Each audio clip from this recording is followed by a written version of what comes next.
وقال الله تعالى في القرآن المجيد يا أيها الذين آمنوا اتقوا الله حق تقاته ولا تموتن إلا وأنتم مسلمون صدق الله العظيم الحمد لله আল্লাহ তাআলার লাখ কোটি শুকর যে আল্লাহ তাআলা আমাদেরকে পবিত্র জুমার দিনে আল্লাহ তাআলার ঘরে আসার এবং বসার,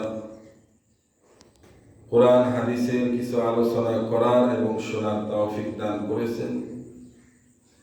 এজন্য সকলে বলি শুকরিয়া তার আলহামদুলিল্লাহ।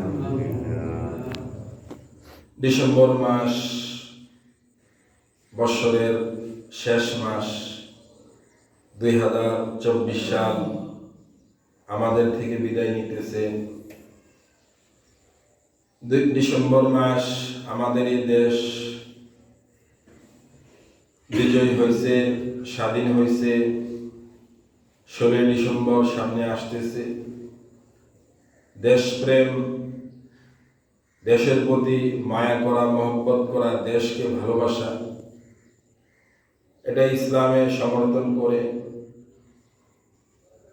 কারণ আপনি দেশ ছাড়া আপনি থাকতে পারবেন না, থাকতে পারবেন।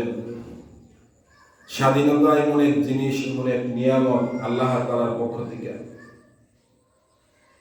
আল্লাহ তাআলা যারা পরাধীন আছে বিশ্বের মধ্যে,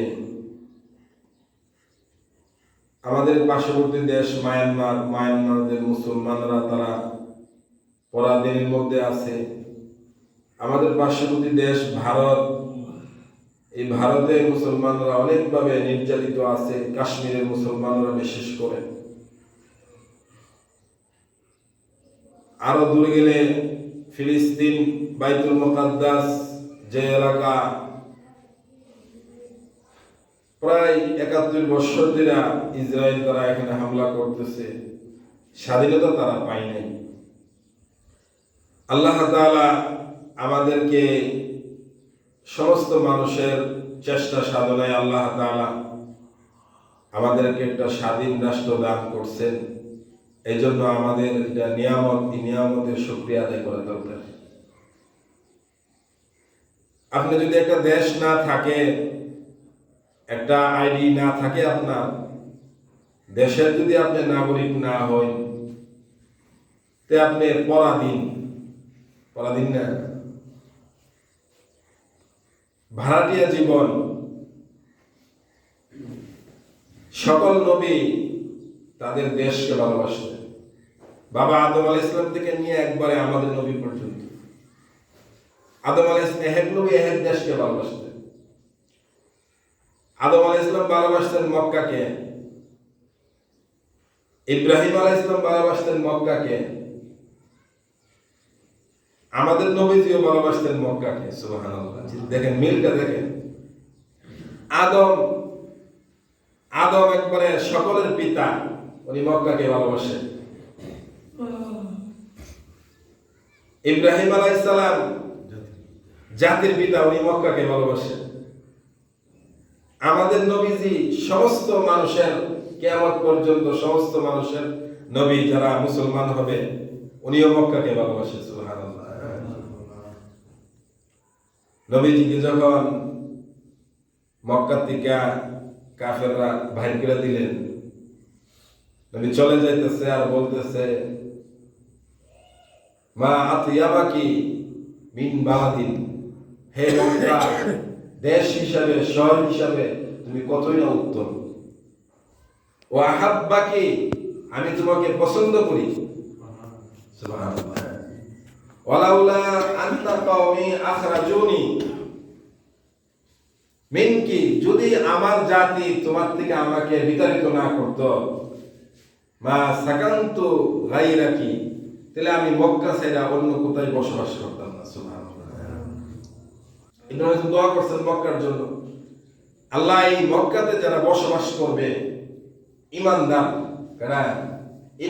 যারা মক্কাতে বসবাস করবে, কাফেররা না, যারা ঈমানওয়ালা মক্কাতে বসবাস করবে, এরার যে অধিবাসী আছে তাদেরকে আপনি সর্বপ্রথম আমিনার নিরাপত্তা দান করেন। নিরাপত্তার দরকার আছে। আপনি যদি আপনার জীবনে নিরাপত্তা না পান, আপনি বসবাস করতে পারবেন না। আপনি এক জায়গায় বাড়ি করছেন, মহল্লাবাসী আপনার জ্বালাতন করে, বসবাস করতে পারবেন? আপনার মহল্লাবাসীর সাথে মিলতে হবে, মহল্লাবাসী আপনার সাথে মিলতে হবে, দুজনের সমন্বয়ে আপনি শান্তিতে কি করতে পারবেন? এখানে বসবাস করতে পারবেন। ওয়ারযুক আহলাহু মিনাস সামারাত, ইব্রাহিম রাসূল দোয়া করছেন, দ্বিতীয় দোয়া এই আয়াতের দ্বিতীয় অংশ, যে তাদেরকে আপনি রিজিক দেন। মক্কাতে রিজিকের অভাব নাই। আদম দোয়া করে গেছেন, ইব্রাহিম দোয়া করছেন, নবীজি দোয়া করছেন, এখানকার অভাব হবে বুঝতা।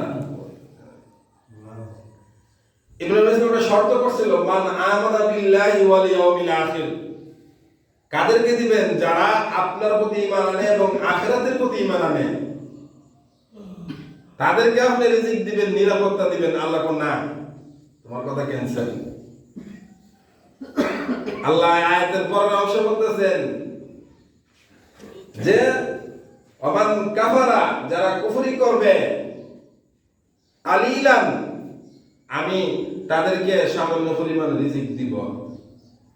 সুম্মা তরহু ইলা আযাবিন নার, তারপরে মৃত্যুর পরে তাদেরকে আমি জাহান্নামের দিকে টেনে নিব। আল্লাহ তাআলা এখানে বুঝাইতেছেন যে আমার দয়াটা দুনিয়াতে শুধু ঈমানদারদের জন্য খাস না। কাফের হইল, এখানে যদি কেউ কাফেরে বসবাস করে, তাকেও আমি খাবার দিব, কালিলান, সামান্য পরিমাণ। আর আখিরাতের রিজিক অনুযায়ী দুনিয়ার সমস্ত রিজিক কিটা? সামান্য পরিমাণে। আদম আলাইহিস সালাম মক্কাকে ভালোবাসতেন, ইব্রাহিম আলাইহিস সালাম মক্কাকে ভালোবাসতেন, আমাদের নবীজি মক্কাকে ভালোবাসতেন। এই জন্য দেশের প্রতি নিজের